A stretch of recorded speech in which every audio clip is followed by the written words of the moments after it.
39-year-old Anthony Tyler Mitchell of Oklahoma City was charged with 2 felonies and a misdemeanor after an attack on an Oklahoma City television station's weather radar and satellite transmission dishes. A group called Veterans on Patrol has claimed responsibility for the destruction. Founder Michael Lewis Arthur Meyer stated weather radars in Oklahoma were being targeted because they are weather weapons for the military. In a statement, Meyer said, "Eliminating directed energy weapons that are embedded in our infrastructure is not going to harm a single American. It will take away a loaded weapon pointed at the American people."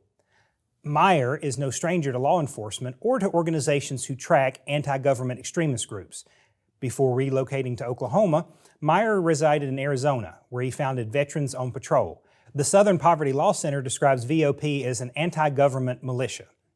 Myers is described as a Christian nationalist who rallies hard-right extremists and conspiracy theorists around the issue of immigration and encourages vigilantism. Myers was no stranger to criminal prosecution in Arizona. There, he recorded himself emptying water from barrels left out in the desert by Humane Borders. He alleged the barrels were part of a cross-border child sex trafficking conspiracy. He had also been convicted for felony trespassing after an incident in which he and a group of others went into a vacant ranch house and videotaped themselves as they had decided it had been used for child sex trafficking. Attacking weather radar is a new area for Myers and his group. The Attorney General of Oklahoma said that weather radar is not a weather weapon.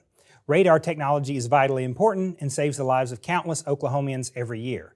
Of course, Myers' belief regarding weather modification has a home in the current Republican Party. Representative Marjorie Taylor Greene has posted on Twitter saying she was creating legislation to criminalize weather modification. This is my legislation to ban weather modification and geoengineering of all kinds. Finally, we can really take the fight in Washington to protect our skies, protect our water, protect our atmospheres. Proposed legislation regarding chemtrails, a decades-old conspiracy theory that posits the white lines left behind aircraft in the sky are releasing chemicals for nefarious reasons, has become increasingly popular.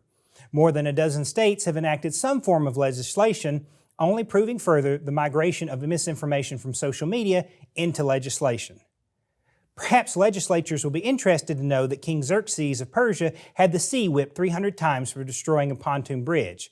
How long can it be before one of these geniuses hurts themselves after throwing a rock at a cloud?